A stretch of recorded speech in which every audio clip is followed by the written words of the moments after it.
I feel like this is a pretty risky video to make because it'll either go really right or really wrong. So as the title suggests, I want to talk about how when spending 7 years creating a social media following on a couple of different platforms, I'm now coming over to two considerably old platforms in order to essentially start all over again.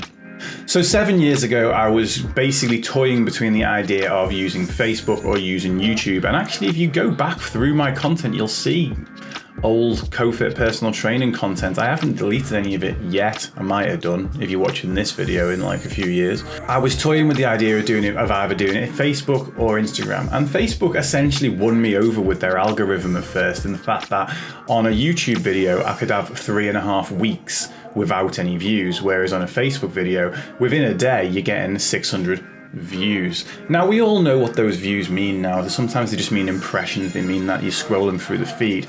But the numbers were like, okay, if I'm doing a piece of work, ultimately, what I'm concerned with is its impact. I want to see how much impact it has. And unfortunately, metrics on every platform sort of guide you towards what they think is important, and they can't actually tell you what the impact of that piece is. The only way of ever getting an idea of the impact of the piece would be if every single person that it's impacted reached out and messaged you, and let's face it, it's just not going to happen, is it?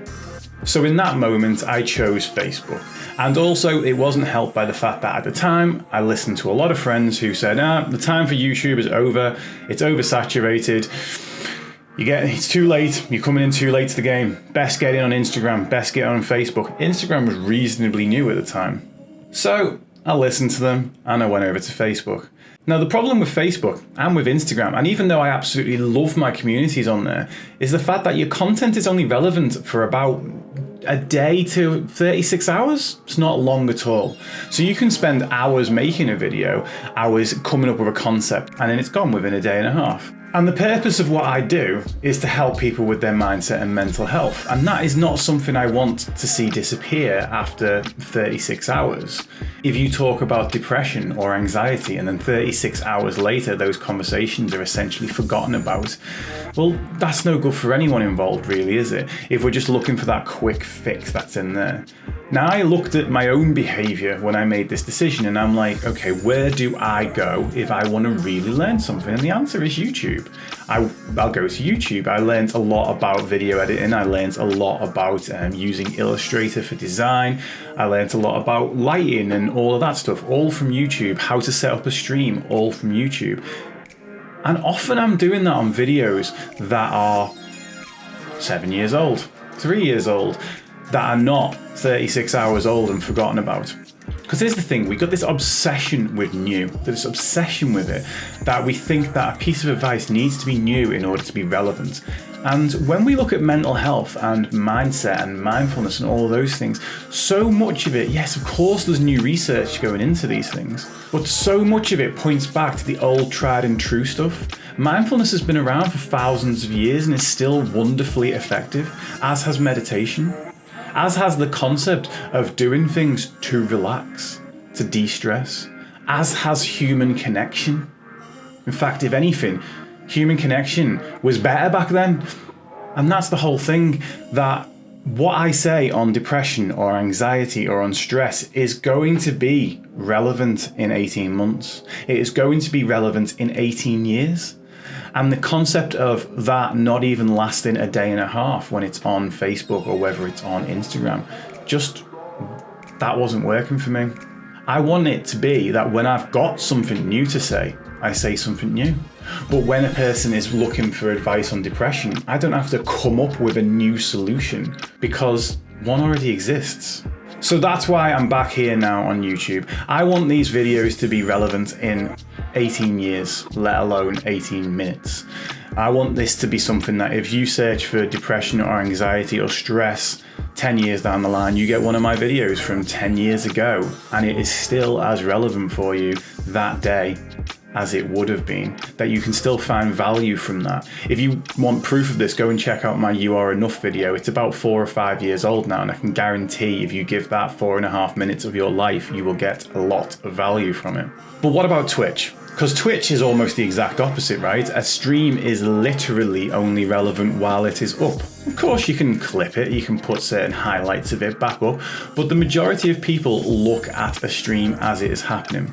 Well, my answer for that is completely different. My answer is that I actually want to create a community where it is designed around live interactions. Which, yeah, again, Instagram's got a bit of that when you're doing an Instagram live or a Facebook live and you can interact with people and stuff like that. But on each of those platforms, you're only talking about kind of going live for maybe an hour, maybe having a specific topic that you're talking about at best for that entire time, maybe taking a few questions at the end. Whereas Twitch, to me, allows you to access people who are there to build a community, that are there to actually talk about things on the fly as they go. And you can give some real value on Twitch by being the person that when someone reaches out in the chat, you reach out back. And that is what I want to create. I want to create a situation where people can come, be part of a community where mental health is talked about openly and honestly. And that if there is someone that's struggling in the chat, I can either help them myself or point them towards somebody who can, or hopefully long term, have a group of moderators that also do the same sort of thing. I see this as being a gap that is deeply needed, and I know there are other people out there, but I've been through the mental health tag on Twitch and it's just used kind of flippantly most of the time. It's just used probably as a tag to bring people into the channel, whereas I've not found anything yet, and I'm hoping to find something. And in fact, if you know anyone who's doing great mental health content on Twitch, just man up, obviously. My friend Alan, he's doing great stuff, and Minds Online have just launched, who are going in with the same sort of principle that I'm going in with. But if you do know of anyone, drop the name in the comment for me and I wouldn't mind checking those out, because again, part of building a community isn't just me trying to reinvent the wheel, it's connecting with people that have already invented awesome wheels. And again, just like with YouTube, I had people tell me, don't get involved in Twitch because it's already totally saturated. And guess what? Yeah, I am actually seeing that. I'm seeing the fact that it's very, very hard to get traction on Twitch. At the time of making this video, my stream last night, I had an average of 3 viewers.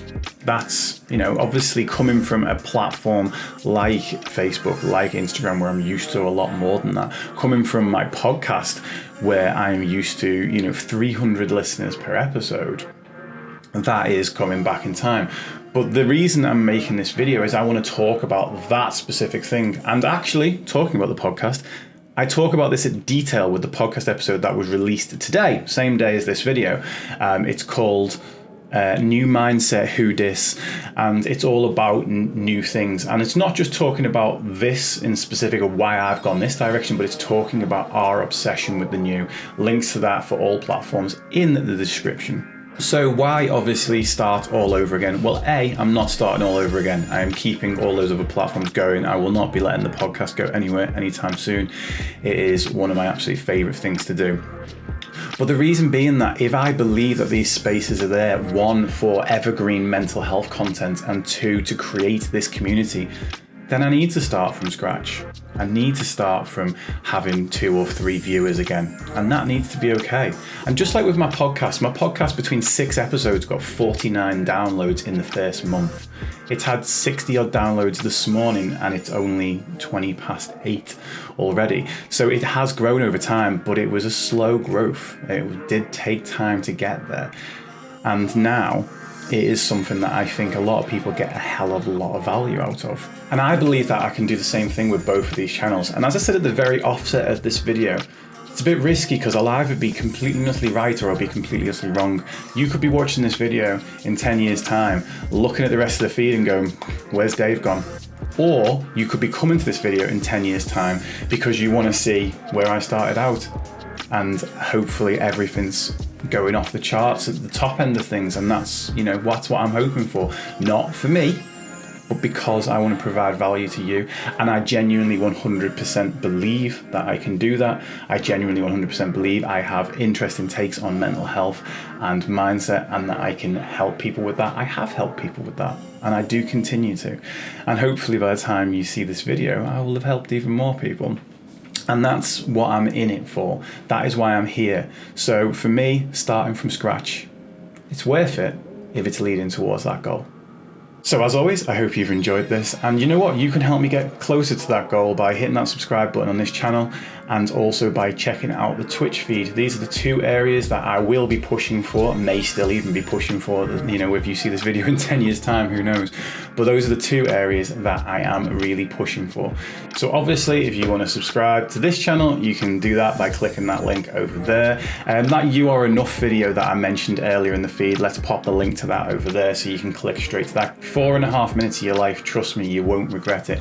And then finally, obviously, the link to Twitch is below, streaming every Sunday night, except for this one. This one I'm on holiday, but every Sunday night from 7 till 10, and other multiple times throughout the week coming up soon. I will catch you later.